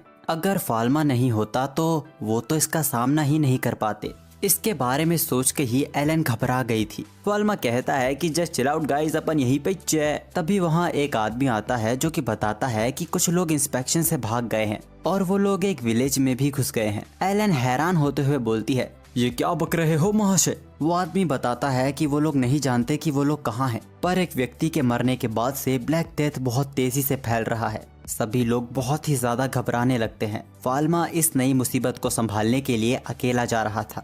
एलन बोलती है कि वो यहाँ से नहीं जा सकता। अगर फाल्मा चला जाएगा तो शिप्स का इंस्पेक्शन कैसे होगा। लेकिन ब्लैक डेथ नाम की इस नई मुसीबत को रोकना भी जरूरी था। वो कहता है कि उसे एलन पे पूरा भरोसा है, उसके बिना भी वो सब कुछ संभाल लेगी। जिसके बाद फाल्मा अपनी छड़ी की मदद से उड़ के वहाँ से चला जाता है। रास्ते भर फाल्मा इस ब्लैक डेथ को लेकर ही परेशान हो रहा था। अचानक वो अपना बैलेंस खो देता है, जिस कारण वो एक पेड़ से टकरा जाने वाला था। पर हम देखते हैं कि फाल्मा उस पेड़ के आर पार ही हो गया। अभी भी फाल्मा को इस छड़ी के बारे में बहुत कुछ जानना बाकी है। ऊपर से उड़ते हुए फाल्मा कुछ लोगों को विलेज छोड़ता हुआ जाता दिखता है। हम लोगों ने सुना कि वो लोग कह रहे थे कि विलेज में रुकना यानी डीमन के हाथों मारे जाना। तभी फाल्मा उनके सामने आता है और उन्हें वापस जाने को कहता है। वहाँ मौजूद लोग फाल्मा को बच्चा समझ के उसे ही भगाने लगते हैं। फाल्मा उन्हें कहता भी है कि वो उन्हें समझा देगा, अभी विलेज में वापस जाओ, लेकिन वो बहुत ही ज्यादा गुस्से में थे। वो कहते हैं कि वो अपनी जान खतरे में नहीं डालेंगे। तभी एक आदमी कहता है कि ये बच्चा अचानक से सामने आ गया है, कहीं ये वही डीमन तो नहीं जिसने हमारे विलेज को श्रापित किया है। ये बात सुन के वो सभी लोग अपने हाथों में हथियार पकड़ लेते हैं। फाल्मा एक बार फिर उन्हें समझाने की कोशिश करता है कि वो लोग अगर यहाँ से भाग भी जाएं तो भी वो इस बीमारी से बच नहीं पाएंगे। लेकिन वो लोग फाल्मा की बात पर यकीन करने को राजी ही नहीं थे, जिस कारण फाल्मा को मजबूरन पूरा विलेज बर्फ से ढकना पड़ता है ताकि बीमारी फैल ना सके। वो उन्हें समझाता है कि वो कैपिटल का रॉयल फार्मासिस्ट है और यहाँ वो उन सभी को ब्लैक डेथ से बचाने आया है। फाल्मा का रॉयल बैच देखकर वो हैरान हो जाते हैं। फाल्मा उन्हें फैल रही ब्लैक डेथ बीमारी के बारे में बताता है। लोगों की मौत हो रही है। फाल्मा कहता है कि अगर वो इस बीमारी को खत्म कर दे तो सब बच जाएंगे, लेकिन वो वादा नहीं कर सकता कि वो सभी को बचा लेगा, पर वो अपनी तरफ से पूरी जान लगा देगा। लेकिन अगर वो लोग उसकी बात मानेंगे ही नहीं तो वो किसी को बचा नहीं पाएगा। इसीलिए वो चाहता है कि सभी लोग एक एक करके उससे अपना इलाज करवाएं। इसके बाद फाल्मा उस विलेज के मेयर और वहाँ के फार्मासिस्ट से मिलता है। सारी बातें बताने के बाद वो लोग तय करते हैं कि विलेज को 3 भागों में बांटा जाएगा। एक हिस्से में इन्फेक्टेड लोग रहेंगे और एक हिस्से में वो लोग जो अभी के लिए सेफ है और तीसरे हिस्से में वो लोग रहेंगे जिनका इन्फेक्शन बहुत ज्यादा फैल गया है। यहाँ दूसरी तरफ एम्पायर नेवी भी परेशान थी। एक शिप है जो कि उनकी बात बिल्कुल नहीं मान रही। ये बात जानने के बाद कैप्टन सभी को चौकन्ना रहने को कहते हैं। तभी उन लोगों की नजर उस शिप पे लगे झंडे पर जाती है। ये मदद का झंडा था। जब उन लोगों ने शिप की जांच की तो उन्होंने देखा शिप के तो सारे लोग मारे जा चुके हैं। क्रू मेंबर कैप्टन से पूछते हैं कि अब उन्हें क्या करना चाहिए।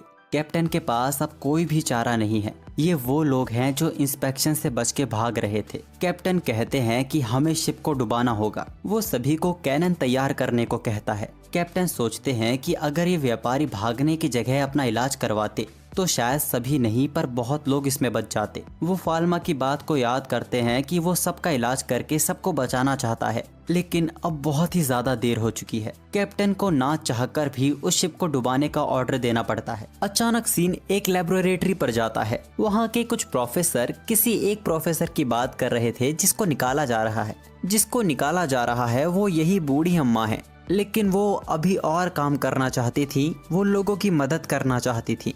माइक्रो ऑर्गेनिज्म में जो उन्होंने खोज की है वो लोगों के लिए किसी भी काम की नहीं। तो अब उन्हें भी लगता है कि शायद अब उन्हें रिटायर हो ही जाना चाहिए। वो अपनी असिस्टेंट से कहती है कि वो बस इस चीज को लेके डरी हुई है कि उनके जाने के बाद इन ऑर्गेनिज्म का क्या होगा। यहाँ दूसरी तरफ फाल्मा बहुत ही ज्यादा टेंशन में है, क्योंकि उसे काफी सारे सीरियस केसेस को हैंडल करना था। जब वो अंदर जाता है तो वहाँ मौजूद फार्मासिस्ट पूछते हैं ये बच्चा कौन है। तब सैलमन के पुराने साथियों में से एक उन्हें बताता है कि जबान संभाल के बात करो, ये गॉड ऑफ मेडिसिन है। वो लोग फाल्मा को बताते हैं कि उन्होंने अपनी तरफ से पूरी कोशिश की, लेकिन वो ये पता करने में नाकाम रहे कि कौन इन्फेक्टेड है और कौन नहीं। फाल्मा इन पेशेंट्स को दवाई देने को कहता है और अपनी डिवाइन आई से सभी लोगों को एक साथ एग्जामिन करता है। यहाँ लगभग सारे के सारे ही इन्फेक्टेड हो गए थे।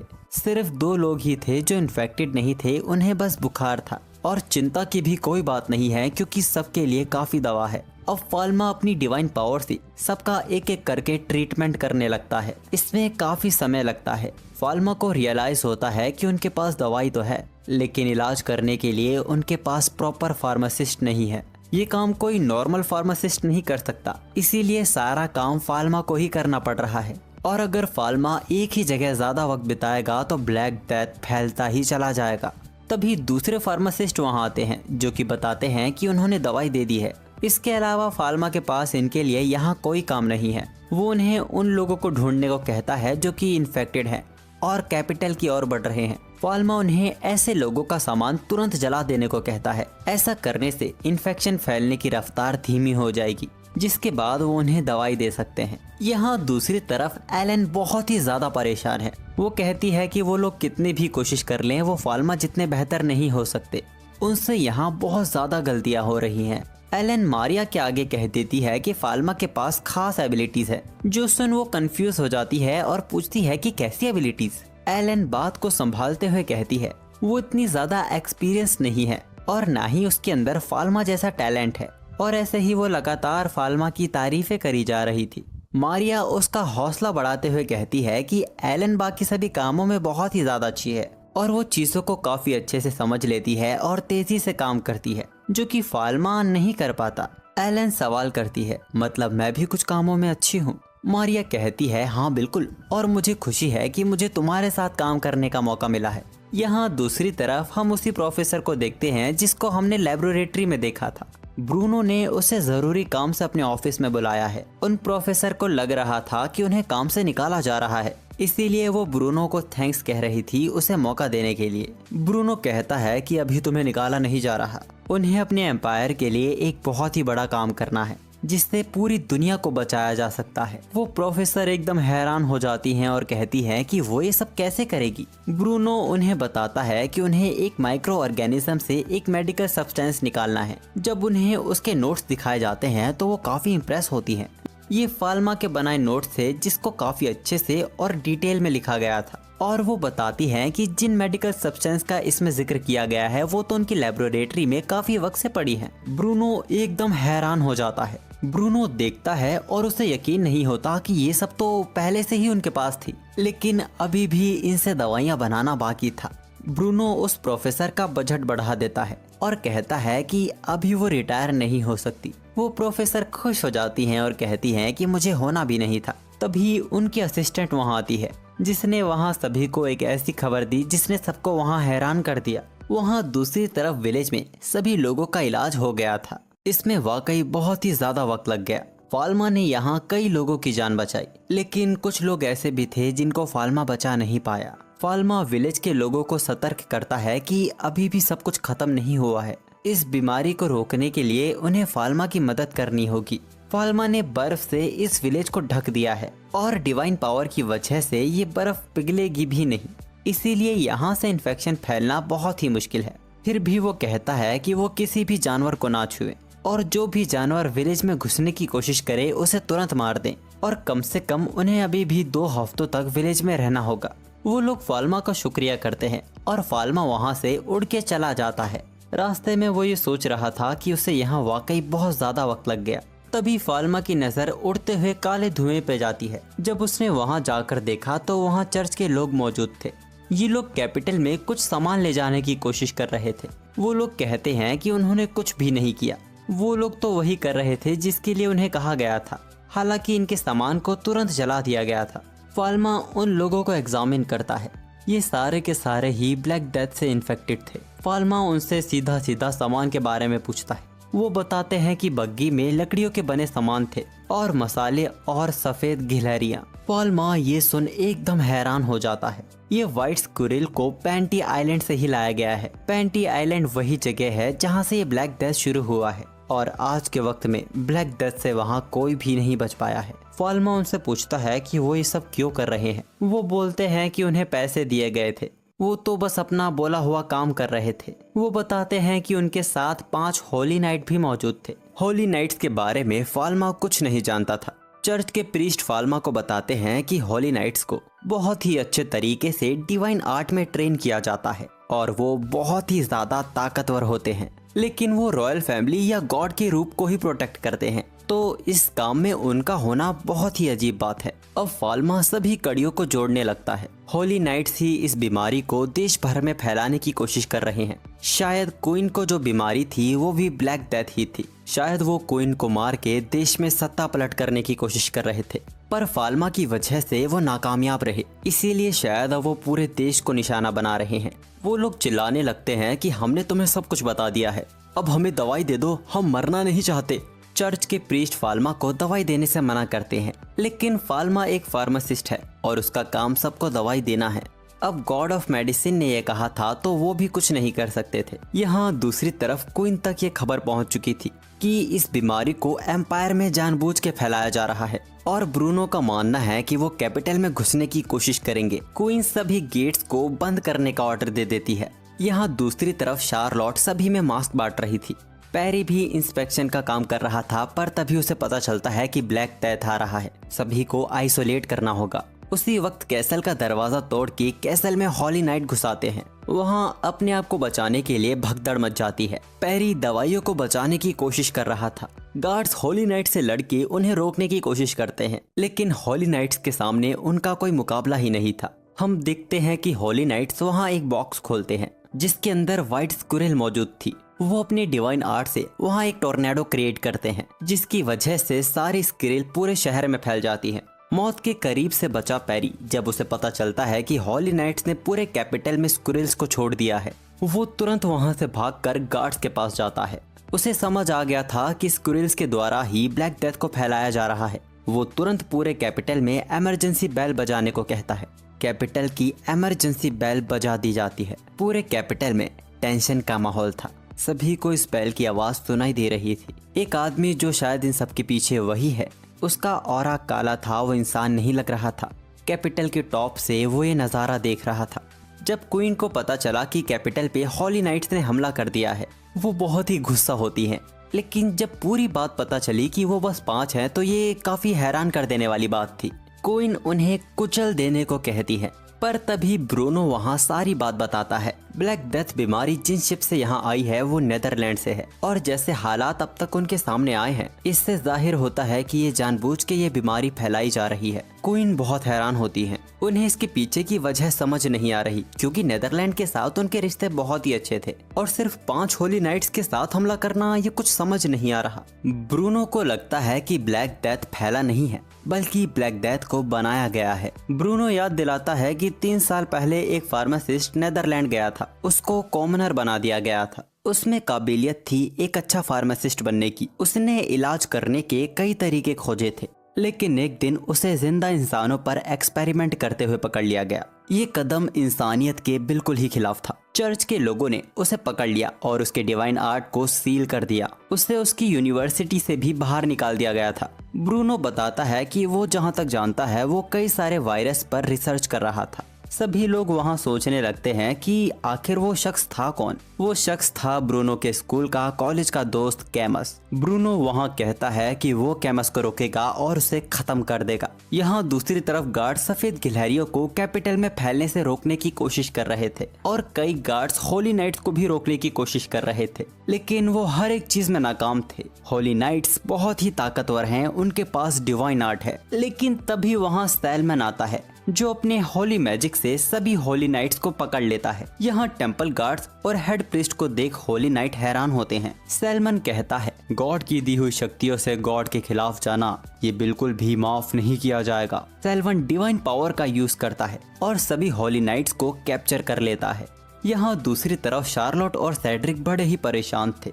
शार्लोट पूछती है कि अब हमें क्या करना चाहिए। तभी वहाँ कहीं पास धमाका होता है। शार्लोट कहती है कि हमें दवाइयों को बचाना चाहिए और वो बोलती है कि फाल्मा की फार्मेसी यहीं पास में है, वहाँ बहुत ही खतरनाक दवाइयाँ मौजूद है। अगर उन्हें कुछ हो गया तो पूरे कैपिटल पर तबाही आ सकती है। बस यही सोचकर शार्लोट घबराने लगी थी। सेड्रिक कहता है कि वो उसे खतरे में नहीं डाल सकता। अगर शार्लोट को कुछ हो गया तो फाल्मा को बहुत बुरा लगेगा। दुखी शार्लोट वहाँ प्रार्थना करने लगती है। तभी उसे आसमान से एक रोशनी जाती दिखती है। फाल्मा कैपिटल वापस लौट आया था। उसे कैपिटल ऐसी हालत में दिखेगा उसने इसकी कभी उम्मीद नहीं की थी। फाल्मा अपनी डिवाइन आई से पूरे कैपिटल को देखता है। कैपिटल में ब्लैक डेथ काफी तेजी से फैल रहा था, पर वो ये देख ज्यादा घबरा जाता है कि ये स्क्विरल नहीं, उड़ने वाली स्क्विरल हैं, जिन्हें पकड़ना और उन्हें मारना एक बड़ी चुनौती होगी। वो उड़ रहे काले धुएं की तरफ जा रहा था। तभी उसे अपने फादर ब्रूनो दिखाई देते हैं। हम देखते हैं कि होली नाइट्स को हरा दिया गया है और अब वहाँ के गार्ड्स उनसे उनका असली मकसद पूछते हैं।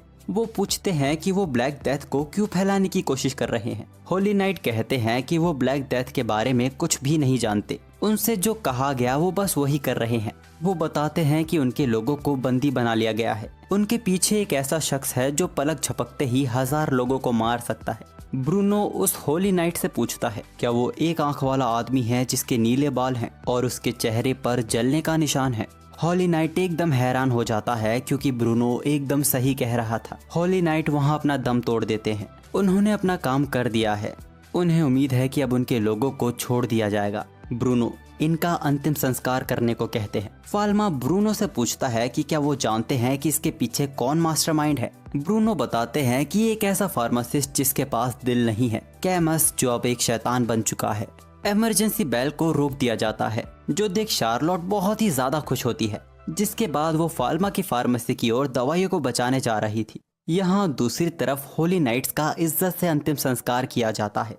सबको लग रहा था कि अब सब कुछ कंट्रोल में है, लेकिन तभी फाल्मा को एक अजीब एहसास होता है। वो अपनी डिवाइन आई का यूज करता है। उसे एक काली परछाई दिख रही थी। फाल्मा बिना कुछ बताए वहां से भागने लगता है। ब्रूनो भी समझ जाते हैं और गार्ड्स को कहते हैं कि घंटी बजाते रहो, कैमस यही मौजूद है। वो अपने एक्सपेरिमेंट का नतीजा अपनी आंखों से देखने आया है। यहाँ दूसरी तरफ शार्लोट देखती है कि फार्मेसी की खिड़कियां खुली हुई है। उसे लगता है कि फाल्मा वापस आ गया है। सेड्रिक फार्मेसी का लॉक खोलता है और शार्लोट अंदर चली जाती है। तभी सेड्रिक सोचता है कि दरवाजा बंद है तो खिड़कियां कैसे खुली हुई है। उसे समझने में देरी हो गई थी। दवाइयों के रूम में शार्लोट फाल्मा को ढूंढती है, लेकिन वो देखती है कि यहाँ कोई भी नहीं है। अब उसे वहाँ डर लग रहा था। वो खिड़कियां बंद करने जा रही थी, तभी सेड्रिक वहाँ आता है। उसने शार्लोट को डरा दिया था, लेकिन तभी सेड्रिक जमीन पर गिर जाता है और अब वो शख्स शार्लोट की तरफ बढ़ रहा था।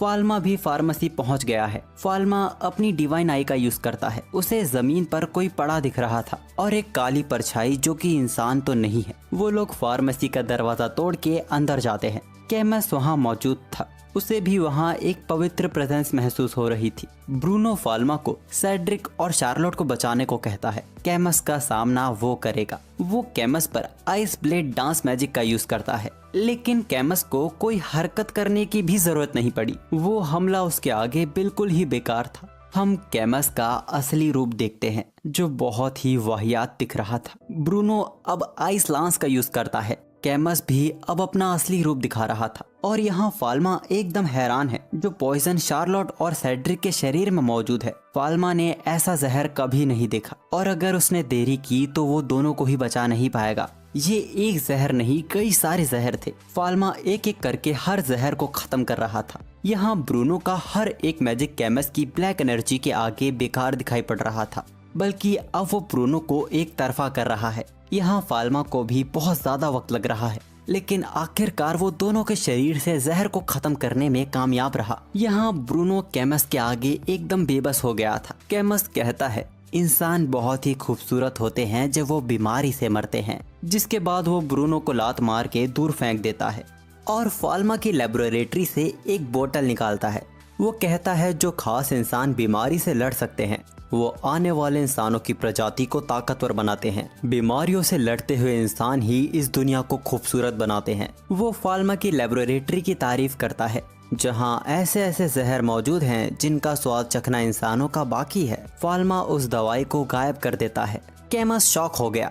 फाल्मा कहता है कि वो इनको एक्सपेरिमेंट नहीं कह सकता जिनका कोई यूज नहीं है। तुम इकलौते हो जिसकी बीमारी को ठीक नहीं किया जा सकता। शार्लोट को हल्का होश आता है। वो फाल्मा को देखती है और कहती है कि वो दुखी दिख रहा है। वो कैमस को एक पंच मारता है। कैमस कहता है कि तुम मुझे समझ क्यों नहीं पा रहे हो, तुम भी तो मेरे जैसे हो, आखिर तुम सच्चाई को अनदेखा क्यों कर रहे हो। वो फाल्मा की तरफ 2 जहर की बोतल फेंकता है और सवाल करता है कि क्या बस वही है जो इस दुनिया के काम करने के तरीके को समझ सकता है। फाल्मा दोनों बोतलों को गायब कर देता है। वो कहता है कि मुझे भी कोई समझ नहीं पाता था, जल्द तुम्हारे साथ भी ऐसा होगा, तुम भी मेरी तरह शैतान बन जाओगे। फाल्मा का हाथ बहुत तेजी से चमकने लगता है। वो एक और पंच मारते हुए कहता है कि वो लोगों को ठीक करना चाहता है। वो दोनों फार्मेसी को तोड़ते हुए बाहर आ गए थे। फाल्मा एक और पंच मारता है और कैमस जमीन पर चित हो जाता है। वो अपनी छड़ी से कैमस के अस्तित्व को ही मिटा रहा था। हम देखते हैं कि उस छड़ी से अनबिलीवेबल होली पावर निकल रही है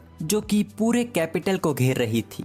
इस चमक को हर कोई देख पा रहा था। सैलमन गॉड ऑफ मेडिसिन की इस ताकत को पहचान लेता है। छड़ी की उन ताकतवर शक्तियों में से एक प्यूरिफिकेशन पावर जो हर एक बीमारी को खत्म कर देती है। फाल्मा अभी भी गुस्से में दिख रहा था। वो कैमस को बेवकूफ कहता है। ब्रूनो भी अपने दोस्त को उस इविल स्पिरिट से आजाद होते हुए देखते हैं। उन्हें इस बात की खुशी थी।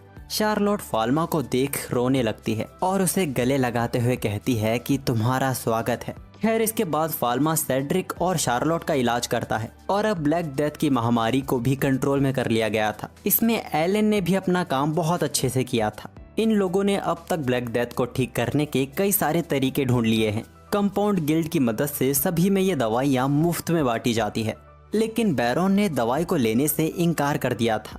पैरी के जाने के बाद वो दवाई अपनी बीवी को पकड़ा देता है और अकेले में हम उसके चेहरे पे पछतावे को साफ देख सकते हैं। फाल्मा इस महामारी से सबको नहीं बचा पाया, लेकिन बहुत से लोगों को उसने बचाया है।